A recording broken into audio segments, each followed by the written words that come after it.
ہم لوگ south Asia کے لوگ کب تک پرانی تاریخ کو رنگ اور برش پھیر پھیر کے خوبصورت بناتے رہیں گے؟ گاندھی جی، آپ جتنے بھی ممبرز ہیں اس بورڈ کے، کانگریس کے مین، وہ ان کی رائے کو ایک طرف کر کے اپنی رائے کو ان کے اوپر تھوپ رہے ہیں، خود اس رائے کی رسپیکٹ نہیں کر رہے، تو آپ گوروں سے کیا ایکسپیکٹ کر رہے ہیں؟ ان سے کیا امید لگائی ہوئی کہ وہ ہماری رائے کی عزت کریں؟ یعنی آپ کی خود بدنیتی ٹھیک ہے، دوسرے کی جو ہے وہ غلط ہے۔ یار یہ اصول نہیں ہوتا تاریخ بیان کرنے کا۔ جو چیز آپ کے لیے غلط ہے، جو انڈیا والوں کے لیے غلط ہے، وہ پاکستان کے لیے بھی غلط ہے۔ تو یہ جو آپ مختلف طرح کا ہوتا ہے، مختلف لوگوں کا مختلف سچ ہوتا ہے، ایک ہی بات کو بیان کرنے والے مختلف رائے رکھنے والے لوگ اپنی طرف سے سچ بیان کر رہے ہوتے ہیں، لیکن یہ بھی ممکن ہے کہ ان کے سچ کے اندر اختلاف پایا جاتا ہو۔ یہ بات میں نے ریسنٹلی سنی اور یہ کہا گیا کہ آپ کو مخالف کا سچ سننا بھی چاہیے، اس میں بہادری ہے۔ بالکل درست ہو گیا۔ اب ہوتا کیا، اگر آپ اس کو دیکھیں کہ اگر ایک ہی خاندان کے لوگ اٹھا لیں اور ان سے ایک واقعے کے بارے میں سچائی سنی جائے تو ممکن ہے کہ ان کی رائے جو ہے اس کے اندر بھی اختلاف پایا جاتا ہو، بلکہ یہ بھی ممکن ہے کہ جو سچائی وہ دونوں بیان کریں وہ بالکل ایک دوسرے کے اپوزٹ ہو، بالکل متضاد ہو، مخالف ہو، لیکن سچائی سننا اور اس کو قبول کرنا ایک ڈیفرنٹ عمل ہے۔ اب یہی بات سن کر میں نے ریسنٹلی جو انڈیا میں بنائی گئی ایک سیریز ہے فریڈم ایٹ مڈ نائٹ، جس کے اندر انہوں نے نہرو، گاندھی، قائد اعظم محمد علی جناح رحمۃ اللہ علیہ، لیاقت علی خان، فاطمہ جناح اور مختلف کریکٹرز کو دکھایا اور ان واقعات کو دکھایا جس کے اندر جو پاکستان آزاد ہونے 1947 یعنی 14 اگست 1947 سے ریلیٹڈ۔ اب اس میں بہت ساری اچھی چیزیں بھی ہوں گی، ہم صرف یہ بات کر رہے ہیں موازنہ اور ایک پوائنٹ کو اجاگر کرنا چاہ رہے ہیں کہ جو شخص بھی تاریخ کو بیان کرتا ہے وہ کہیں نہ کہیں اپنی مرضی کا رنگ یا اپنی مرضی کے مسالے اس تاریخ کے اندر ضرور بیان کرتا ہے۔ اب ہم اس سلسلے میں اس سیریز کے اوپر گفتگو کریں گے مختلف، اور کوشش کریں گے کہ ویڈیو لمبی نہ ہو جائے، تو ایک سیزن میں ایک یا ایک ویڈیو کے اندر ایک ایپیسوڈ کے یا ایک قسط کے حساب سے ہی بات کریں گے۔ اب جو پہلی ان کی قسط ہے وہ ہے ایکشن ڈے سے ریلیٹڈ۔ اس کے اندر انہوں نے شروعات کی مختلف چیزیں، قائد اعظم محمد علی جناح کو انہوں نے جناب سگریٹ پیتے، سگار پیتے یا وہ پائپ پیتے ہوئے بھی دکھایا، اور ایک جگہ تو گلاس پکڑ کے، اب یہ کیا دکھا رہے ہیں اگر میں خود سے کہوں گا یہ عجیب سا لگتا ہے کہ یار مسلم لوگ ان کے ارد گرد ہیں اور وہ یہ چیزیں کیسے اگنور کر رہے ہیں، اس میں ہم نہیں جاتے۔ ہم ان کے اس سٹینڈرڈ کو دیکھیں گے کہ یہ جو سٹینڈرڈ دوسروں سے یہ مانگ رہے ہیں یا جس کو یہ اچھا بیان کر رہے ہیں، کیا یہ یہی سٹینڈرڈ دوسروں کے لیے بھی اپلائی کرتے ہیں؟ تو اس میں اگر آپ درمیان میں جائیں تو پہلی قسط کے اندر جہاں پر کانگریس ہے، آل انڈیا کانگریس جو ہے، وہ متفقہ طور پر اپنا صدر چنتی ہے۔ اب جو پچھلا صدر ہے وہ اناؤنس کرنے لگا ہے، وہ کھڑا ہوا گفتگو کر رہا ہے، اور اتنے میں ہی گاندھی صاحب جو ہیں وہ تیزی کے ساتھ اس ہال میں داخل ہوتے ہیں۔ یہ بڑا زبردست سین ہے۔ اس کے اندر گاندھی صاحب آ کر کہتے ہیں کہ جناب میرے بارے میں مشہور ہے کہ میں بڑا تیز چلتا ہوں، جبکہ دیکھیں تو کانگریس میرے سے بھی تیز چل رہی ہے۔ اچھا، یہ کہہ کر وہ جو موجودہ صدر ہوتا ہے، جو ریٹائر ہو رہا ہے، نئے صدر کا اعلان کرنا تھا، اس سے پوچھتے ہیں کہ جناب کیا ووٹنگ کا نتائج آپ کو ریسیو ہو گئے ہیں؟ وہ کہتے ہیں جناب بالکل مجھے ریسیو ہو گئے ہیں، اور متفقہ طور پر اب یہ گاندھی صاحب کہتے ہیں کہ آپ اعلان کریں، تو وہ بتاتے ہیں کہ، اور دکھایا بھی جاتا ہے اس کے اندر، وہ ڈاکیومنٹ دکھاتے ہیں کہ متفقہ طور پر جو ہے وہ کانگریس کے تمام ممبران نے، وہ پٹیل صاحب یا سردار صاحب جو ہیں، ان کو صدر منتخب کیا ہے کہ وہ نیکسٹ پریزیڈنٹ، یا پریزیڈنٹ بھی پارٹی کے کانگریس کے وہی ہوں گے، اور پہلے جو ہوں گے وہ وزیر اعظم یا گورنر جنرل وہی ہوں گے۔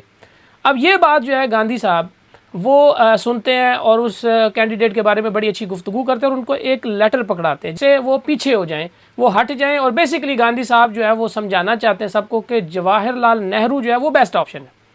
اب یہاں پر سوچنے کی بات یہ ہے کہ ہم گوروں سے آزادی مانگ رہے ہیں، اور ہم کہہ رہے ہیں کہ تمام لوگوں کی رائے برابر ہوتی ہے، اور ہم ڈیموکریسی مانگنا چاہ رہے ہیں، چاہے وہ آپ مذہبی بنیاد پہ یا دوسرے پہ بحث کر رہے ہیں۔ کانگریس والے کہہ رہے ہیں کہ ہم مذہبی بنیاد پہ تفرقہ نہیں چاہتے، ہم سیکولر انڈیا چاہتے ہیں، جو کہ آج نظر آ رہا ہے، لیکن پاکستان جو ہے وہ ظاہری بات ہے مذہبی بنیاد پر ہم دو قومی نظریہ کو مانتے ہیں۔ اب ان چیزوں کو سائڈ پہ بھی کر دیں تو آپ ڈیموکریسی مانگ رہے ہیں۔ یہ کیسی ڈیموکریسی آپ مانگ رہے ہیں کہ گاندھی جی، آپ جتنے بھی ممبرز ہیں اس بورڈ کے، کانگریس کے مین، وہ ان کی رائے کو ایک طرف کر کے اپنی رائے کو ان کے اوپر تھوپ رہے ہیں۔ آپ کریں تو فیشن، ہم کریں تو وہ پرچہ۔ یہ کیسی عجیب بات ہے کہ وہاں پر اس کو خوبصورتی سے دکھایا گیا کہ تمام لوگ گاندھی صاحب کی بات سے ایگری ہو گئے ہیں۔ کیا یہ جو سچائی گاندھی جی کو نظر آ رہی تھی جواہر لال نہرو میں، وہ باقیوں میں کیوں نہیں نظر آئی؟ ہم لوگ ساؤتھ ایشیا کے لوگ کب تک پرانی تاریخ کو رنگ اور برش پھیر پھیر کے خوبصورت بناتے رہیں گے؟ یار یہ کیسے ہو سکتا ہے کہ آپ ڈیموکریسی چاہتے ہیں اور آپ جو وہاں پر موجود لوگوں کی رائے کو عزت نہیں دے رہے؟ جب انہوں نے ووٹ دے دیا ہے تو گاندھی جی کو بھی اس کی رسپیکٹ کرنی چاہیے تھی۔ یہ میری سوچ ہے۔ خود اس رائے کی رسپیکٹ نہیں کر رہے تو آپ گوروں سے کیا ایکسپیکٹ کر رہے ہیں؟ ان سے کیا امید لگائی ہوئی کہ وہ ہماری رائے کی عزت کریں؟ بہرحال یہ بات مجھے سمجھ نہیں آئی۔ اگر کسی کو سمجھ آئے تو وہ ضرور مجھے بتائے کہ گاندھی جی نے کس بنیاد پر اس ڈیموکریسی کو جو کانگریس کے اندر اب یہ بات ایک مشہور ہے، وہ گریک بندہ تھا جس کے بارے میں کہ جب اس کو ڈیموکریسی کا کہا گیا کہ یار ہم کیوں نہ اپنے اس نظام کے اندر ڈیموکریسی لے کے آئیں، تو اس نے کہا کہ یار پہلے اپنے گھر میں رائج کرو۔ بالکل صحیح بات ہے کہ گاندھی جی اگر آپ اپنے کانگریس کے مین ممبران کی رائے کو عزت نہیں دے سکتے، وہاں پر ڈیموکریسی نہیں ہے، وہاں پر پھر ووٹنگ کرانے کا مقصد کیا؟ آپ نے پہلے کیوں نہیں فرما دیا کہ جواہر لال نہرو میری پسند ہے تو بھائی جان آپ اس کو مان لیں؟ کتنا بڑا بلنڈر ہے، اور اسی کو انہوں نے خوبصورتی کے ساتھ بیان کیا۔ کیسی عجیب بات ہے کہ آپ اب کے لیے یہ سب کچھ درست ہے۔ دوسرے پوائنٹ پر اب ایک جگہ یہ ہے جہاں پر وہ قائد اعظم محمد علی جناح جو ہیں وہ ایکشن کا اعلان کرتے ہیں، اس سے پہلے ایک بڑی خوبصورت بات ہے، انہوں نے یہ سارا مدعا محمد علی جناح قائد اعظم رحمۃ اللہ علیہ کے اوپر ڈالنے کی کوشش کی کہ جناب انہوں نے یہ دنگا فساد کے کال دی، یا نہیں بھی کی تو ایسا ظاہر ہو رہا ہے بھارت۔ اور اس کے درمیان میں ود ان دا لائنز یہ اتنی بڑی گیم ڈال گئے، وہ یہ کہ یار اب بھی آپ کو کانگریس نے نامنیٹ کیا نہرو نے، اور اس نے میڈیا کو بیان دیتے ہوئے بھی، اس کے اندر یہ سیکوینس ہے ایک ویڈیو وہ بیان کر رہے ہیں کہ جناب یہ جو بانٹ ہو رہی ہے مذہبی بنیاد پر، ہو سکتا ہے ہم اس کو ریورس کر دیں۔ جب آپ اگلے کی بنیادی بات کو ہی ضائع کرنا چاہتے ہیں، چلے پہلے تو آپ یہ دکھانا چاہ رہے ہیں کہ پاکستان کا جو تھا نام ہی تھا، وہ صرف انہوں نے نام کے لیے زور دے رہے تھے، وہ لینا نہیں چاہتے تھے، وہ مذہبی بنیاد پہ علیحدگی چاہتے تھے۔ آپ جب ان کی وہ بنیاد بھی توڑ رہے ہیں، آپ کہہ رہے ہیں ہو سکتا ہے ہم ایک دفعہ پاور میں آ تو جائیں، یہ اچھا کام ہے؟ یعنی آپ کی خود بدنیتی ٹھیک ہے، دوسرے کی جو ہے وہ غلط ہے۔ یار یہ اصول نہیں ہوتا تاریخ بیان کرنے کا، جو چیز آپ کے لیے غلط ہے، جو انڈیا والوں کے لیے غلط ہے، وہ پاکستان کے لیے بھی غلط ہے۔ تو یہ جو آپ نے ظلم کیا نا کہ اپنی جو یعنی ڈکٹیٹرشپ ہے، یعنی جو کانگریس کہہ دیں یا گاندھی جی کہہ دیں وہ بالکل ٹھیک ہے، وہ دلی کوئی ووٹنگ کی ضرورت نہیں ہے، اس کے لیے کسی کی رائے ضروری نہیں ہے، ایون مسلمانوں کا کوئی بیان بھی ضروری نہیں ہے کہ بھائی ہم مختلف قوم ہیں۔ جس طرح قائد اعظم کا وہ انہوں نے کوٹ اس میں دکھایا بھی ہے، بہت اچھی بات ہے کہ جناب آپ گائے کو مطلب اس کی عبادت کیا پوجا کرتے ہیں، ہم اس کو کاٹ کے کھا لیتے ہیں۔ اسی طرح یا آپ یہ دیکھیں کہ انہوں نے اس کے اندر یہ بیان اس کو بڑا ود ان دا لائن، وجہ یہ بنی تھی کہ آپ نے ان کو یہ ظاہر کیا یا یہ امپریشن دیا کہ ہم جب پاور میں آ بھی گئے تو ہو سکتا ہے ہم اس کو ریورس کر دیں، تو یہ گیم آپ کے ہاتھ سے بالکل ہی چلی جائے۔ پھر قائد اعظم محمد علی جناح نے یہ اعلان کیا۔ خیر وہاں پر ایک اور اس کے اندر سین ہے جس کے اندر وہ جو کیا نام ہے ان کا، بنگال کی طرف سے میرے خیال سے سپورٹ کر رہے ہیں پاکستان مسلم لیگ کو، اور کلکتہ کے اندر وہ اس ٹائم پوزیشن ہولڈر تھے، وہ اسی لمحے جب وہ قائد اعظم کا بیان سنتے ہیں ایکشن کے بارے میں، تو پہلے وہ بندہ کہتا ہے بڈھا سٹکا گیا،